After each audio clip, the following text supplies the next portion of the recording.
ಮನೆ ವಿಚಾರಕ್ಕೆ ನ್ಯಾಯ ಪಂಚಾಯಿತಿ ಮಾಡುತ್ತಿದ್ದ ವೇಳೆ ಸ್ಥಳಕ್ಕೆ ಹೋದ ದೊಡ್ಡಪ್ಪನನ್ನ ತಮ್ಮನ ಮಗ ಭೀಕರವಾಗಿ ಕೊಲೆ ಮಾಡಿರುವ ಘಟನೆ ಕೆಂಚಾರ್ಲಹಳ್ಳಿ ಪೊಲೀಸ್ ಠಾಣಾ ವ್ಯಾಪ್ತಿಯ ಗುರ್ರಂಪಲ್ಲಿ ಗ್ರಾಮದಲ್ಲಿ ನಡೆದಿದೆ. ಮನೆ ವಿಚಾರಕ್ಕೆ ನ್ಯಾಯ ಪಂಚಾಯಿತಿ ಮಾಡುತ್ತಿದ್ದ ವೇಳೆ ಸ್ಥಳಕ್ಕೆ ಹೋದ ದೊಡ್ಡಪ್ಪನನ್ನ ತಮ್ಮನ ಮಗ ಭೀಕರವಾಗಿ ಕೊಲೆ ಮಾಡಿರುವ ಘಟನೆ ಕೆಂಚಾರ್ಲಹಳ್ಳಿ ಪೊಲೀಸ್ ಠಾಣಾ ವ್ಯಾಪ್ತಿಯ ಗುರ್ರಂಪಲ್ಲಿ ಗ್ರಾಮದಲ್ಲಿ ನಡೆದಿದೆ.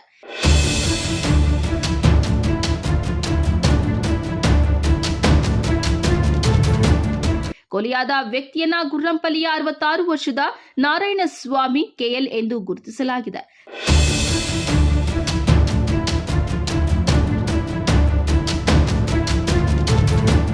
ಸದರಿ ಗ್ರಾಮದ ತಮ್ಮ ಮದರೆಡ್ಡಿ ಎಂಬಾತನ ಮನೆ ವಿಚಾರಕ್ಕೆ ಸುಮಾರು ದಿನಗಳಿಂದ ವಿವಾದವಿದ್ದು, ರಾತ್ರಿ ಮನೆ ವಿಚಾರಕ್ಕೆ ಮಾತುಕತೆ ನಡೆಯುತ್ತಿದ್ದ ವೇಳೆ ಸ್ಥಳಕ್ಕೆ ಹೋದ ನಾರಾಯಣಸ್ವಾಮಿ ಕೆಎಲ್ನನ್ನ ತಮ್ಮನ ಮಗನಾದ 38 ವರ್ಷದ ಮಧುಸೂದನ್ ನಡುವೆ ಕೈ ಮಿಲಾಯಿಸುವ ಹಂತಕ್ಕೆ ಮಾತುಕತೆ ನಡೆದು ಕೊಲೆಯಲ್ಲಿ ಘಟನೆ ಅಂತ್ಯವಾಗಿದ್ದು, ಮೃತನ ದೇಹವನ್ನ ನಗರದ ಸಾರ್ವಜನಿಕ ಆಸ್ಪತ್ರೆಯ ಶವಾಗಾರದಲ್ಲಿ ಇಟ್ಟಿದ್ದು, ಆಸ್ಪತ್ರೆಗೆ additional SP Jagannath Rai, circle inspector Narayanaswamy ಭೇಟಿ ನೀಡಿ ಘಟನೆಯ ಸಂಪೂರ್ಣ ವಿವರ ಪಡೆದು ಪೊಲೀಸರು ಮುಂದಿನ ಕ್ರಮ ಕೈಗೊಂಡಿದ್ದಾರೆ.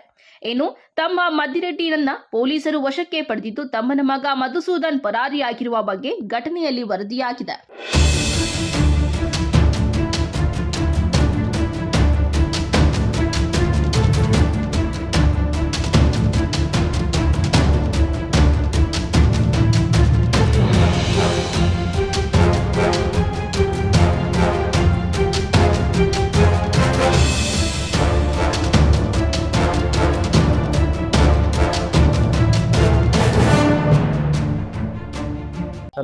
ನಮ್ಮ ಹೆಸರು ರವಿಕುಮಾರ್ ಅಂತ, ಗುರುಂಪಲ್ಲಿ ಕಂಚಾಲಲ್ಲಿ ಹತ್ರ.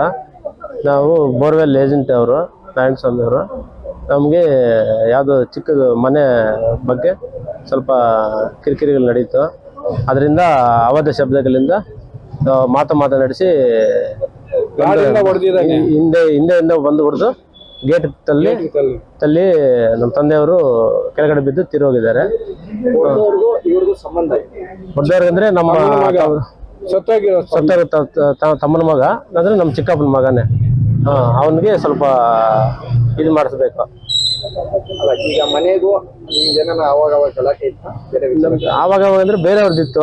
ಬೇರೆಯವರಿಂದ ರಾತ್ರಿ ಮಾತಾಡ್ಕೊಂಡು ಹೋಗಿ ನಮ್ಮ ಮೇಲೆ ಅವಾಚ್ಯ ಶಬ್ದದಿಂದ ಏನೇನೋ ಅಕ್ಕರೆದೆಲ್ಲ ಮಾತಾಡಿ ಇದು ಮಾತಾಡ್ದ. ನಾವು ಆದ್ರೂ ಸುಮ್ಮನೆ ಇದ್ವಿ. ಮತ್ತೆ ಹೋಗಿ ಏನೋ ಮಾತಾಡ್ತಾ ಇದೆ ಅಂತಕ್ಕಿಂತಕ್ಕೆ ಮತ್ತೆ ಲಾಸ್ಟ್ಗೆ ನಮ್ಮನ್ನೇ ಅದು ಇದು ಮಾತಾಡ್ದ.